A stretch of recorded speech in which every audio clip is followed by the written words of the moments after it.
Bismillahirrahmanirrahim. Assalamualaikum warahmatullahi wabarakatuh. Bagaimana kabarnya anak-anak semuanya? Semoga selalu tetap semangat ya. Insya Allah kita semuanya diuji dengan kondisi pandemi seperti ini dalam masalah pembelajaran, pemberian tugas dan penilaian harian ya. Tidak hanya kalian yang mengalami kejenuhan ya, tapi saya sebagai guru juga sama. Kita harus tetap semangat ya. Kita insya Allah sama-sama saling menyemangati dan menguatkan ya. Tetap semangat seperti kayak permen ini manis ya, insya Allah. Sama dengan pembahasan kali ini yang manis-manis insya Allah ya. Dalam pembahasan bab 6 ini ya, di materi kelas 8 kita masih menggunakan buku yang sama, yaitu buku Erlangga. Nah, kita akan membahas mengenai zat adiktif dan psikotropika ya. Di bahasan ini ya, kalian lebih banyak untuk hafalannya. Jadi ibu ingatkan untuk bermain nalar ya, dan memberikan catatan-catatan khusus ya mengenai materi ini. Kemudian selain itu, untuk memahami mengenai materi ini, kalian bisa sering-sering latihan, buka-buka latihan ya, karena sifat soalnya itu variatif ya, dan berbeda-beda ya. Langsung saja ya. Nah, data konsep di sini cukup banyak ya. Ada zat aditif, zat psikotropika atau nafsa ya. Nah, zat aditif ini merupakan zat atau senyawa ya, yang berfungsi sebagai penambah untuk merubah sesuatu hal menjadi berbeda rasanya. Nah, ini ya ada kenapa dia bisa berubah. Misalnya perubahan warna, rasa menjadi manis, sebagai pengawet, sebagai penyedap, sebagai antioksidan. Antioksidan biasanya yang seperti apa? Yang kecut-kecut ya. Nah, terus questran, penambah aroma, dan pengatur keasaman ya. Jadi ketika kalau perempuan ya, biasanya kan lebih banyak untuk di dapur ya. Jadi pakai apa sih buat mewarnakan, memaniskan, mengawet dan lain sebagainya. Nah, terus biasanya apa yang senyawa apa yang alami, nah, senyawa apa yang sintetis. Nah, kalau alami pastinya berasal dari alam, kalau sintetis pastinya buatan ya. Kemudian kita lihat ya. Nah, ini adalah nafsa. Nafsa adalah narkotika, psikotropika, dan zat adiktif. Nah, narkotika itu dibagi menjadi 3 golongan, dan psikotropika pun dibagi menjadi 4 golongan. Sedangkan zat adiktif itu adalah seperti ini, ada alkohol, nikotin, kafein, dan inhalan. Coba kita lihat ya.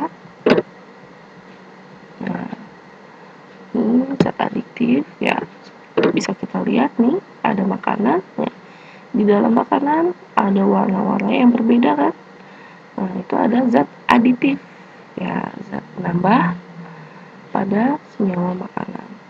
Ada warna yang berbeda, ada susu ya kan, untuk mengawetkan, untuk memaniskan, untuk mewarnai ya, untuk menstabilkan ya. Nah, ini terus di sini ada nafsa ya, atau psikotropika ya. Sini ada pil-pil ya, kita lihat ya. Nah, zat aditif.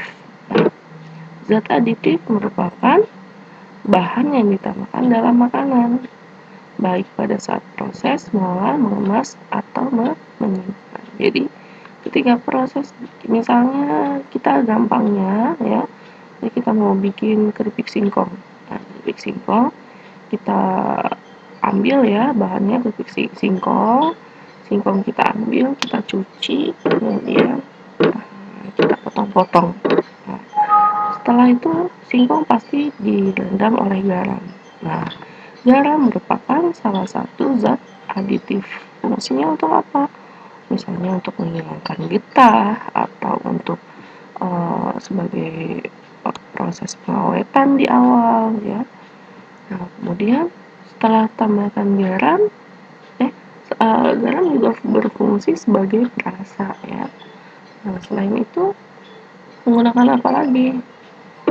Nah, selain itu kita tambahkan bumbu kan. Nah, bumbu-bumbu saya mau bikin balado. Kita tambahkan bumbu, maka tambahkan bumbu-bumbu yang balado tersebut. Nah, setelah digoreng fungsinya untuk apa? Kan ada pemanasan tuh, ya kan?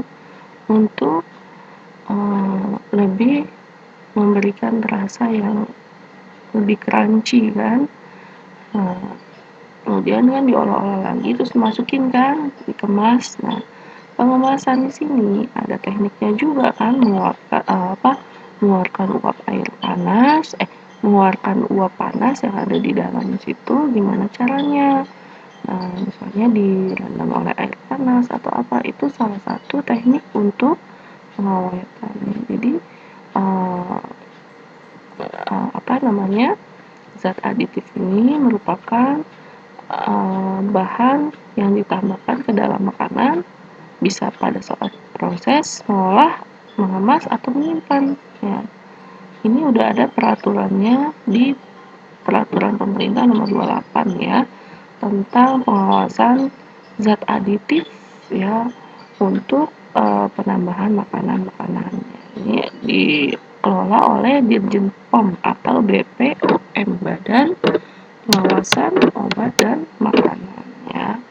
Jadi dia mengawasi ini nih warna dan lain sebagainya ya. Jadi harus sesuai dengan ini BPOM. Kemudian tujuannya apa? Nah, ini bisa dilihat tujuannya ya. Ini diperhatikan ya.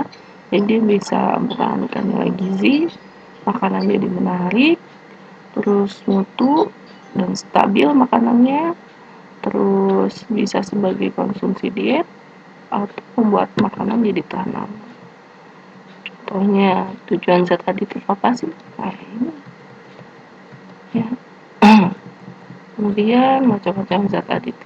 Nah, ini ada zat aditif yang secara ini pewarna, ada wortel ya.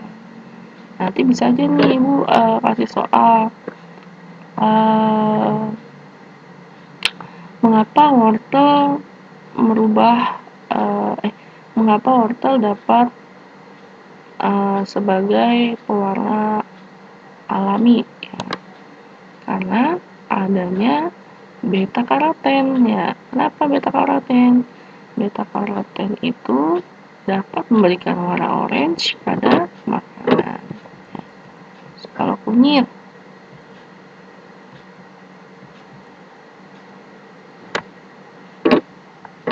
kurkuma ya. Kunyit biasanya menghilangkan bau amis dan menambahkan rasa yang khas ya. Daun suji warna hijau ya. Ada apa di daun suji? Ada klorofil. Ini sama ya, di sini di kunyit juga ada beta karoten ya. Jadi dia bisa mengeluarkan warna orange. Di daun suji pokoknya hijau-hijau ada klorofil ya. Jadi yang hijau-hijau itu dari klorofil ya.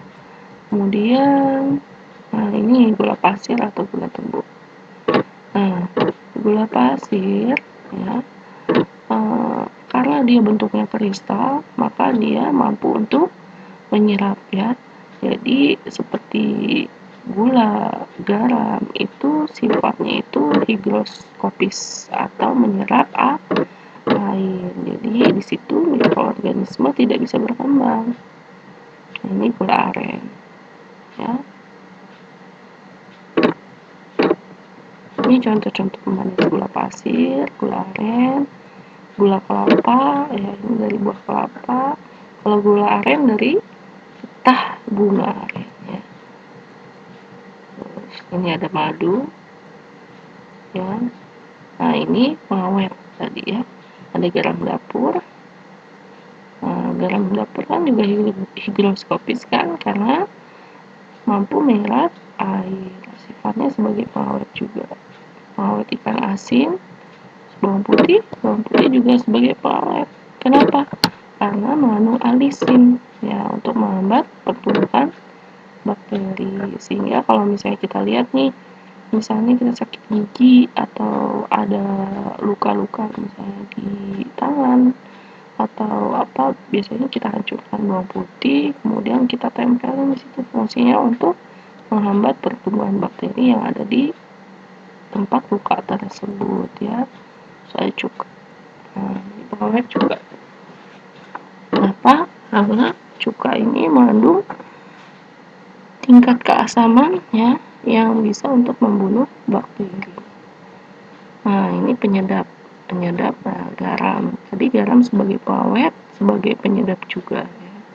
Kenapa? Karena di dalam penyedap di dalam garam ada rasa asin yang berasal dari NaCl, natrium klorida, ya. Pembahasan SMP kelas 1 ini, NaCl senyawa, ya. Ini berasal dari laut, ya. Ini kan ada yang suka ada gundukan tuh, ya kan, karena iodin yang ada di dalam garamnya itu kurang, sehingga kita harus mencari garam yang ada iodinnya untuk mengurangi resiko penyakit gondok.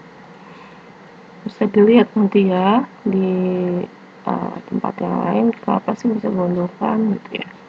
Terus zat aditif alami penyedap. Nah, tadi kan ada garam, bawang putih, cabai, ya. Ini cabai perangsang dan selera makanan. Bawang putih itu ada alisin, sulfur, dan iodin, ya. Terus daun jeruk memberikan aroma yang khas, menghilangkan bau amis, ya. Nah, ini sekarang masuk ke pemberi aroma. Tadi kan udah pemanis, pengawet, terus penyedap, terus coba kita lihat lagi ke atas, pemanis, pengawet, pewarna, ya, pewarna, pemanis, terus pengawet, penyedap, ya, udah 4. Sekarang adalah pemberi aroma, ya, ada daun jeruk, ada vanili, dan ada serai, ya. Jadi daun jeruk dan vanili serta serai ini mampu untuk memberikan aroma, ya. Serai memberi aroma hangat, memberi aroma segar, ya, dan sebagai penghangat tubuh. Ini vanili memberi aroma harum, ya, untuk buat roti dan kolak. Sudah ada daun pandan. Selain sebagai pewarna, daun pandan juga sebagai pemberi aroma. Kelima, sekarang adalah pengasam. Nipis.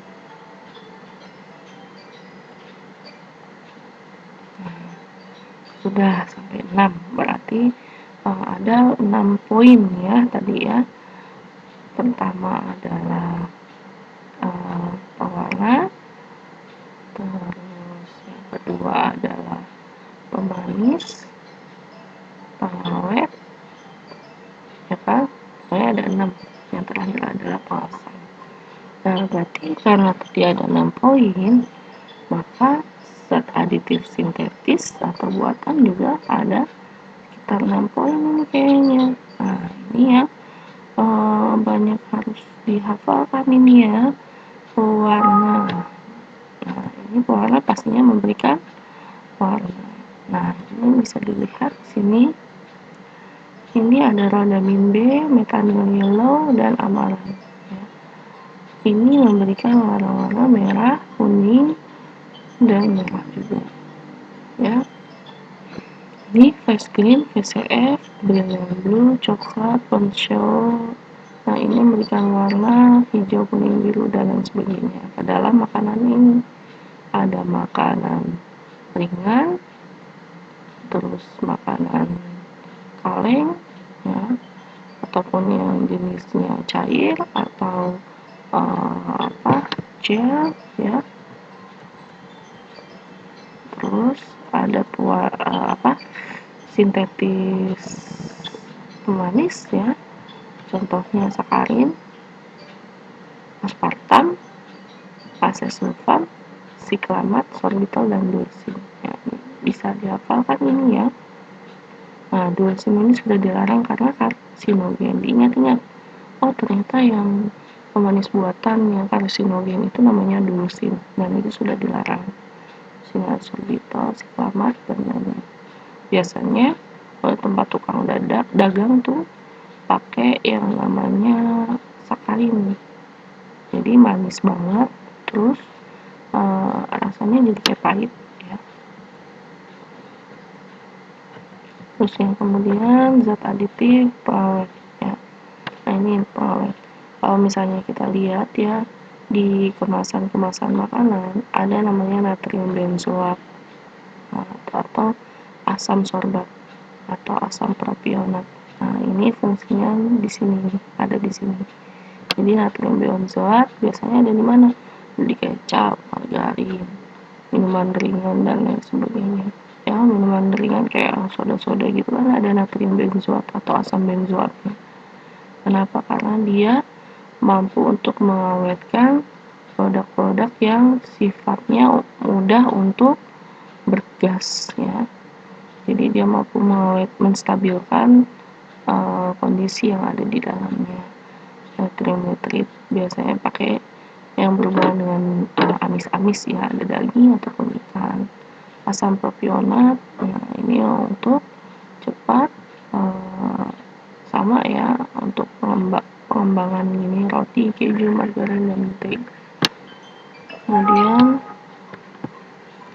macam-macam zat aditif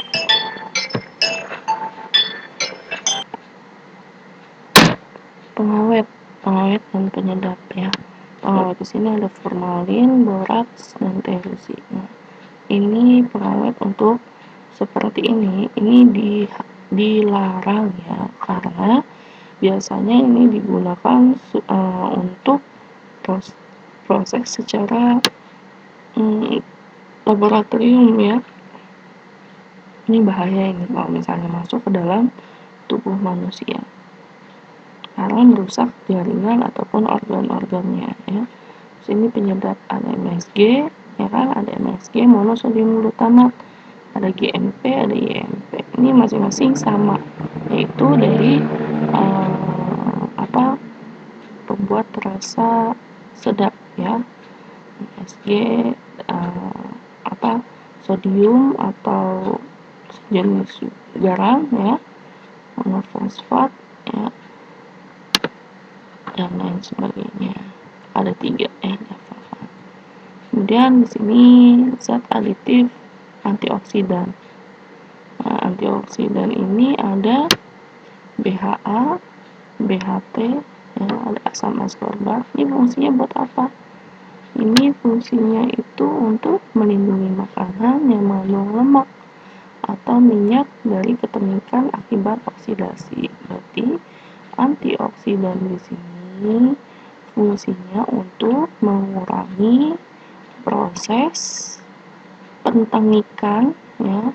Jadi proses oksidasi yang bisa mengakibatkan tengik ya, mengakibatkan tengik pada suatu makanan, akhirnya ditambahkan BHA dan BHT ataupun asam ascorbat untuk mengurangi proses atau menghambat proses oksidasi ya. Terus di sini ada squestra, pengikat logam, ada asam sitrat, fosfat, dan EDTA. EDTA itu adalah etilen diamin tetra asetat. fungsinya untuk apa? Untuk mengikat logam. Jadi pada bahan makanan itu kan kita ada mineral-mineral ya. Mineral itu ada mineral logam juga di situ. Nah, karena mineral logam juga bisa bereaksi dengan senyawa yang ada di luar ya, yang bisa mempengaruhi bakteri ataupun struktur dari makanan, maka digunakanlah sequestran atau zat pengikat logam ya, yang seperti ini, asam sitrat yang turunannya fosfat sitrat EDTA ya. EDTA adalah senyawa kompleks yang bisa mengikat logam ya. Terus ini ada zat aditif aroma. Nah, ini untuk memberikan aroma pada makanan, aroma buah-buahan. Jadi kalau misalnya kalian di mall-mall ya, terus bau minuman botolan ya, misalnya wanginya kayak wangi nanas ya, atau wangi pisang ya, atau wangi apel atau jeruk. Nah, biasanya ada ketambahan ini, atau biasanya nggak disebutkan ini tapi disebutkan nama dagangnya nih, butirat, asetat, format asetat, belakangnya at semua ya kan. Yang beda adalah depannya. Etil butirat, ada etil format. Etil butirat berarti nanas, etil format berarti rum. Metil butirat atau oktil, amil, butil, propil ya. Ini adalah senyawa alkil ya, senyawa alkil yang alkil asetat, maksudnya alkil ya, pokoknya itulah nanti di SMA ya kalian bahasnya. Ini memberikan rasa-rasa buah ya. Kemudian sini ada zat aditif pengaturan keasaman ya. Nah, untuk mengatur keasaman kita gunakan asam asetat, asam sitrat, asam laktat, asam tartrat, natrium, dan amonium bikarbonat. Jadi untuk mengatur keasaman ya, kan kalau misalnya ini mengatur keasaman yang di sini maksudnya adalah untuk mengatur tingkat asam yang kita uji ya menggunakan pH meter ya, sehingga tingkat keasaman supaya nggak cepet basi kayaknya ya. Jadi tingkat keasamannya perlu diatur juga menggunakan ini ya. Terus batas penggunaan zat aditif. Nah, batas penggunaan zat aditif ini diatur oleh BMP atau ADI ya. BMP itu adalah batas maksimal penggunaan. ADI itu adalah acceptable daily intake. Nah, jadi ketika kita mau menambahkan atau menambahkan zat aditif pada makanan, maka kita harus cek ke BMP atau ADI ini supaya kita tahu batasan penggunaan dari senyawa tersebut itu sampai berapa persen ya. Nah, ini ya batasan yang tidak menimbulkan risiko bila dikonsumsi manusia. Nanti berarti hitungannya adalah per kilogram berat badan. Misalnya kita menggunakan sorbitol itu kan sebagai pemanis. Nah, itu ditambahkannya berapa gram ya, supaya apa? Supaya tidak lewat batasan minimum batasan maksimum ya, batasan maksimum dari BMP atau LDI ini agar tidak mempengaruhi tubuh manusia ya, kesehatan tubuh manusia.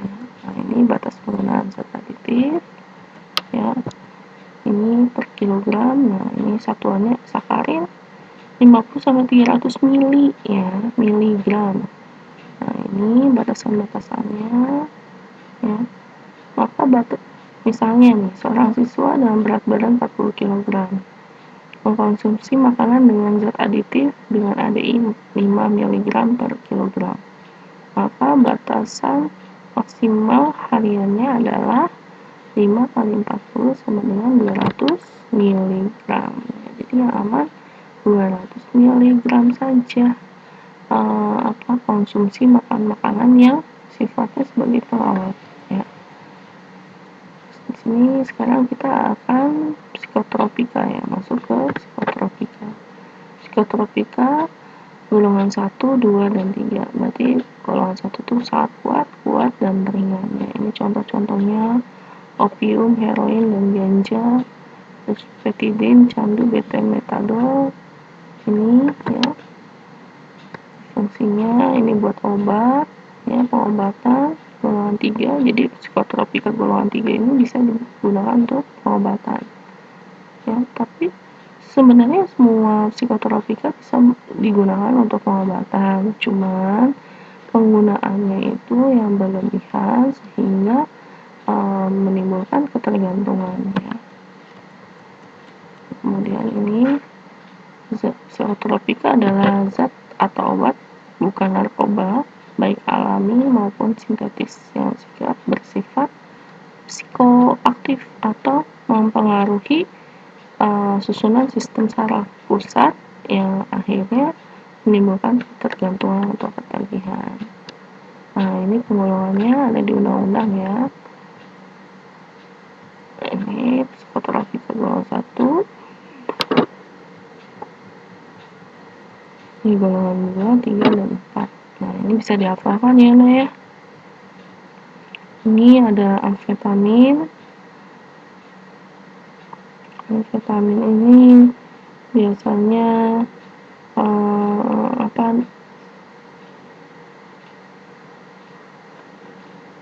untuk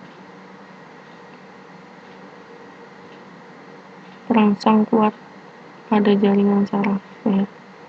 Penurunan badan, ini penggunaan berlebihan dapat menurunkan badan, gelisah, dan mudah marah atau tersinggung, serta mudah bingung ya, bahaya ya. Terus ada ekstasi ya, ekstasi itu sebenarnya MDMA. Jadi kalau misalnya di apotik itu mungkin MDMA kali ya, ada Aladin dan lain sebagainya. Ini pengaruh jangka panjangnya ya, ekstasi sama ya, pasti hubungannya ke arah agresif, marah-marah, mudah marah, dan halusinasi seperti itu ya. Ini juga sama sabu-sabu.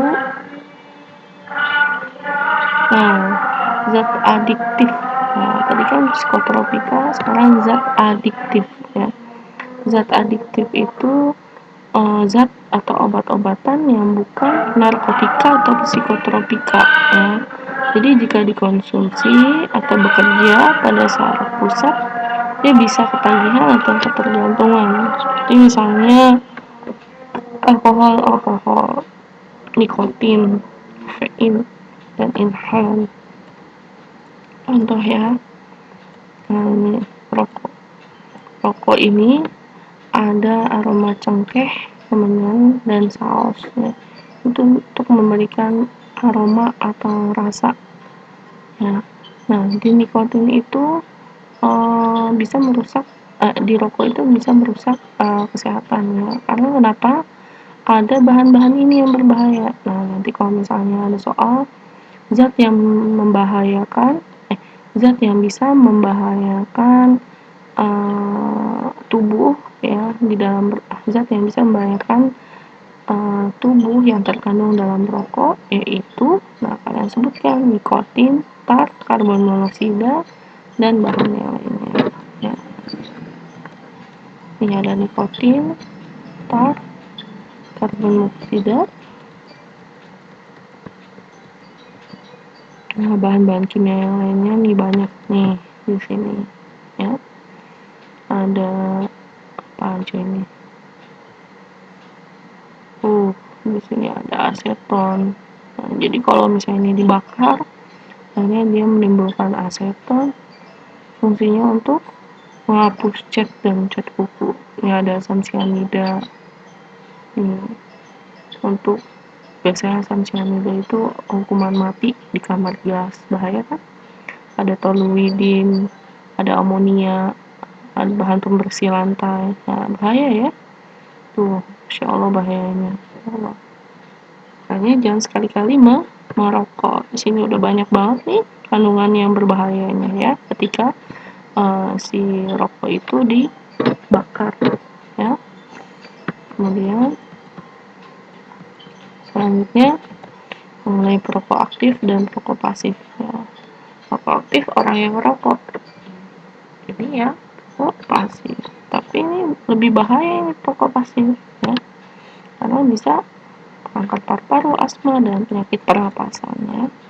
Sini zat adiktif yang lainnya, ini pengaruh rokok ya, ini bisa dicermati pengaruh rokok, misalnya apa ya, dinalar ya, dinalarkan. Nah, ini kalau misalnya kecepatan nanti kalian pause aja ya. Nah, ini zat adiktif yang kedua yaitu minuman keras ya, yang kadar alkoholnya sekian persen sampai sekian persen. Golongan A persentasenya lebih kecil ya, 1-5. Ini golongan A seperti bir, golongan B anggur atau wine, golongan C arak, whisky atau vodka ya.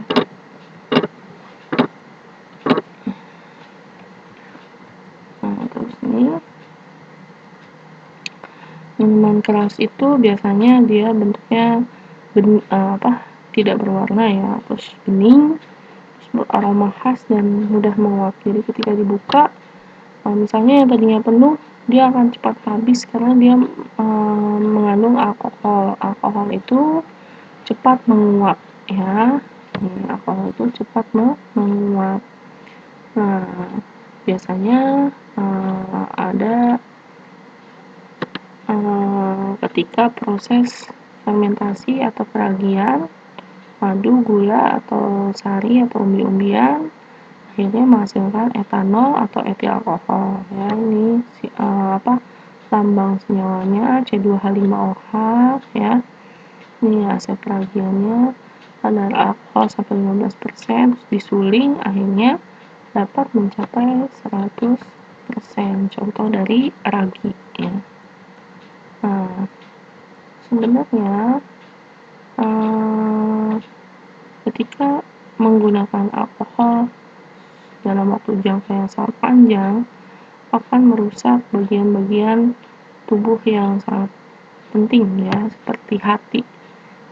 Nah, hati di sini fungsinya untuk sebagai penstabil metabolisme yang ada di dalam tubuh, ya kan? Nah, kalau hati di sini udah mulai kurang fungsinya, maka akan mengganggu aktivitas yang ada di dalam tubuh, ya, seperti meningkatkan aktivitas racun, maksudnya aktivitas racun jadi tidak bisa untuk dihalangi oleh tubuh karena hatinya di sini sudah rusak fungsinya, ya kan? Coba dilihat lagi fungsi hati apa sih sebenarnya. Nah, dari situ bisa ketahuan akibatnya ya. Terus ini minuman keras ya, ini ada pengaruh langsung ya, terus pengaruh sistem pernapasan dan pengaruh sistem pencernaan. Ya Allah, banyak ya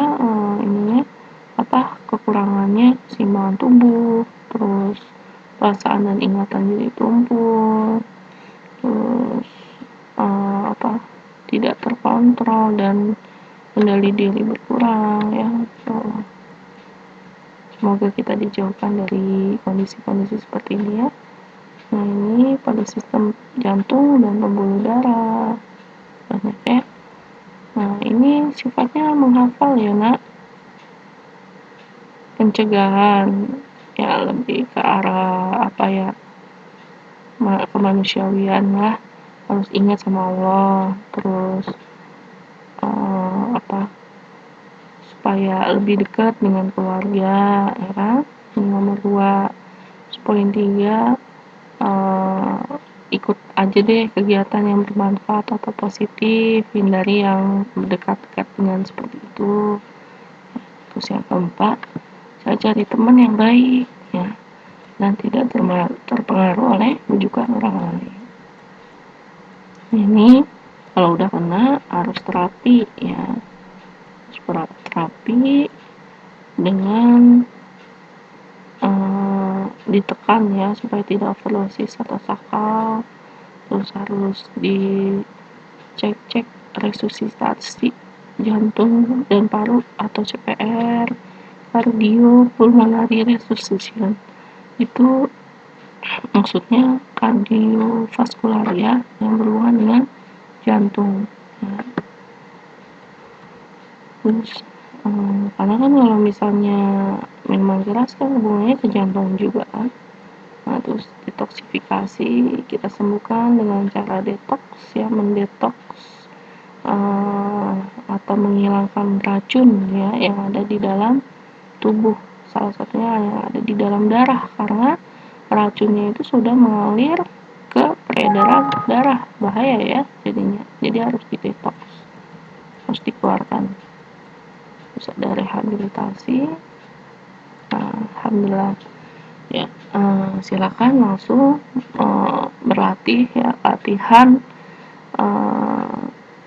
pada buku IPA kelas 8 ya, langsung kerjakan latihan soal bab 6. Nah, kita sudah selesai mengerjakan soal itu, pilihan ganda dan bagian A dan bagian B, maka ditulis di dalam buku tulis, kemudian dikirimkan via classroom ya. Oke, barakallahu fikum. Wassalamualaikum warahmatullahi wabarakatuh.